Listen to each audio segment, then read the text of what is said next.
ازيكم يا حبايبي، عاملين ايه؟ هنعمل مع بعض النهارده كفته. تمام، دول كانوا 2 كيلو لحمه. انا بحط على نص كيلو بصلايه صغيره. تمام، دول 4 بصلات انا ضربهم كويس قوي في الكبه ومنعماهم عشان ينزلوا الميه بتاعتهم، لان الميه دي احنا هنعمل بيها دلوقتي، هنصبع بيها الكفته. تمام، اهو زي ما انتم ما شايفين انا بعصر البصل كويس قوي وبحطه اهوت قدامكم على اللحمه.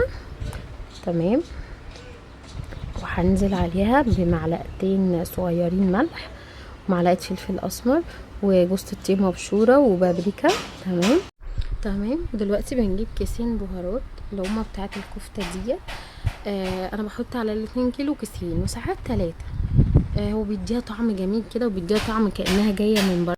تمام، وبنزل دلوقتي عليها دي نص ربطه بقدونس. تمام، بالورق، ما بحبش احط العيدان، ده بيديها طعم جميل خالص. انا زي ما انتم شايفين انا بقطعها بالمقص عادي، يعني كل واحد زي ما يحب يقطعها يعني. تمام، اهوت خلصنا تقطيعها هنبتدي.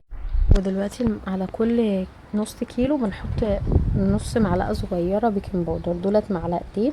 واحب احط انا جوز الطيب، بحبها كتير قوي في الاكل.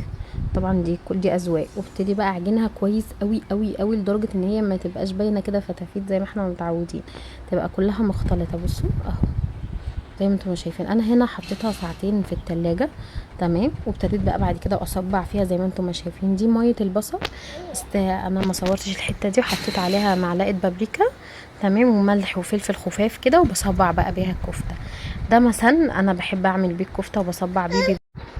اهوت انا بصبع الكفته، انا حاطه ورق زبده في الصاج علشان يسهل عليا تنظيف الحاجات ديت، لان الصراحه التنظيف بعدها بيبقى متعب يعني. فعشان كده انا حاطه ورق زبده، وبصراحه طلعت من الصاج ما كانش فيه اي حاجه، بس ورقه الزبده دي كانت مقطوعه، نزلت شويه دهون بس ما كانتش كتير.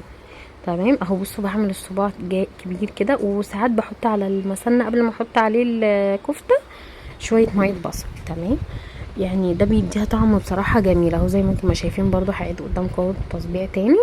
اهو بنعملها كده، وبعمل الصباع كبير شويه لان هي كده كده بتكش. تمام. هما ال2 كيلو عملوا حوالي 50 صباع. بصراحة يعني هي كان طعمها تحفة جدا.